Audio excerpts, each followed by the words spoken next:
see Sister Munira Ayob, attorney. Munira Ayob is standing by. Sister Munira, Assalamu alaikum, Juma Mubarak to you.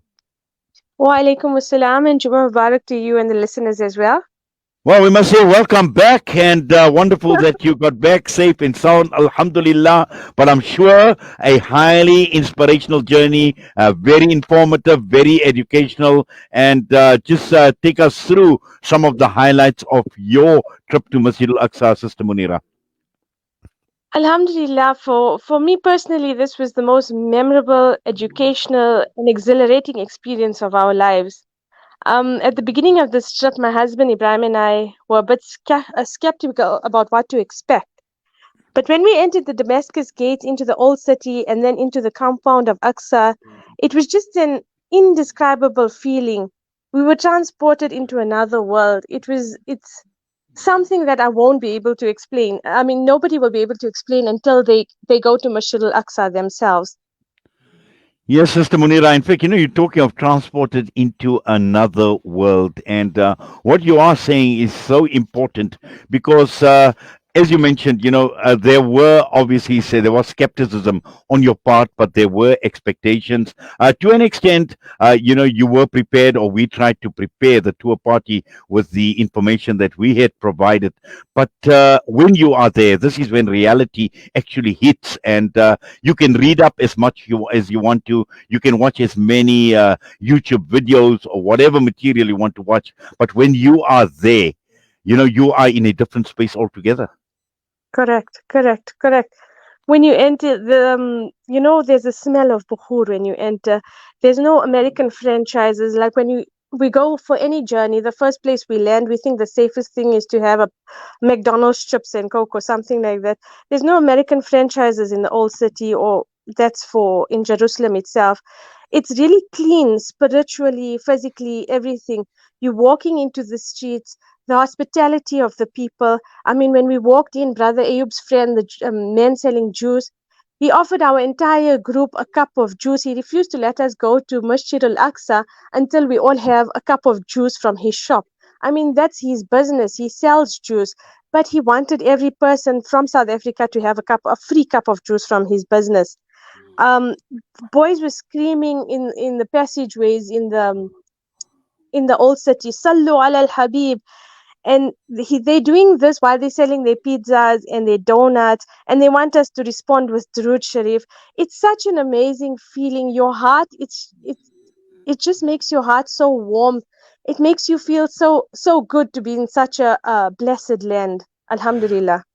Well, this is what makes Palestinian people so special, Sister Munira, from what you described. And this is the reason why they are the chosen people. They are chosen by Allah subhanahu wa ta'ala to take care of Masjid al-Aqsa, to protect its honor, to protect its dignity.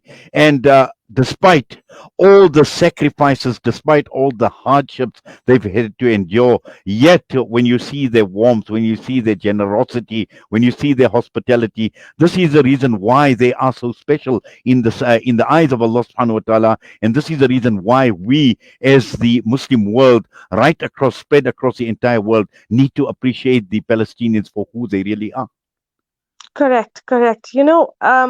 I believe that the Yahud couldn't do anything to us as foreigners when we entered the masjid. We were scared. You see these things on TV, and currently, while we're sitting at home, we're watching back, and when you see this, how they're troubling even the Christians right now. At least now we can picture where this is all happening. But as foreigners, I mean, we were okay. Brother Ayub, with his years of experience, he prepped us very well and removed all fears that we had. What I can say is Masjid Al-Aqsa needs us. You said it, Tasneem said it, and everybody says it, that Masjid Al-Aqsa needs us. The Ummah of Rasulullah Sallallahu Alaihi Wasallam needs to visit Masjid Al-Aqsa because the locals are harassed. But we as foreigner Muslims may enter without any problems. So what we want to put out there is that all our brothers and sisters, when choosing a next destination, please choose Masjid Al-Aqsa, because it's before going anywhere else, Masjid Al-Aqsa is an experience that you'll only be able to explain when you go there yourself. Well, certainly, Sister Munira. Just take us through some of the highlights about Masjid Al-Aqsa, some that actually stand out for you. The highlights of Masjid Al-Aqsa, just knowing there where you're walking on this Baitul Muqaddas, when you're walking with Maulana Musa Akudi, and he explains us the history of this place, where Rasulullah Sallallahu Alaihi Wasallam led more than 70,000 Anbiya on this plains of Baitul Muqaddas, and knowing that it's 144,000 square meters, this place is huge, it's massive. It's not just one mosque or two mosques. It's um this Masjid Al-Aqsa is like a city within a city as well.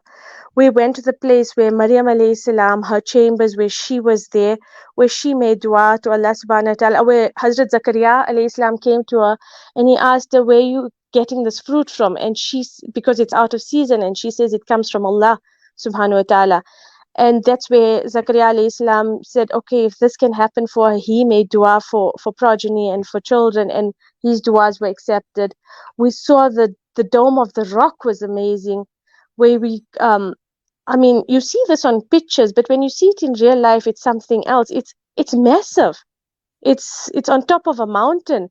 It's so beautiful. And the people inside Masjid Al-Aqsa, they're so soft, they're so humble.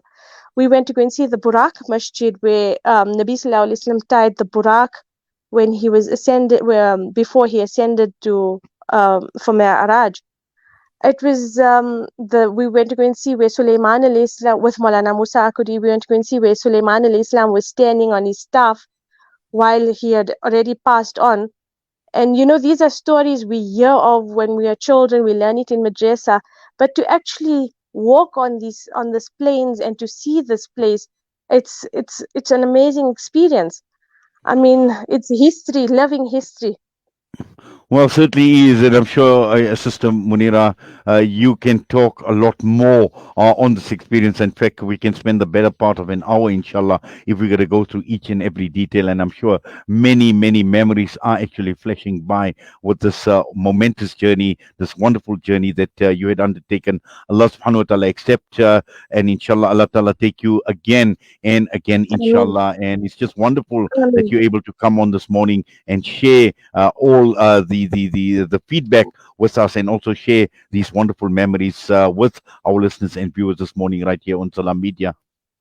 Ameen, Jazakallah. I just want to thank Brother Maulana Musa Akudi for the educational inspiration, Brother Ayub and Brother Ponti for being there for us all the time throughout this journey. They made it, and Brother Shamshir as well, for everything that they've done for us. Ameen, Ameen. Jazakallah for that, Sister Munira. Have Jazakallah. yourself a wonderful Jummah, inshallah, as well. Assalamu alaikum wa rahmatullahi wa barakatuh. Wa alaikum assalam wa rahmatullahi wa barakatuh.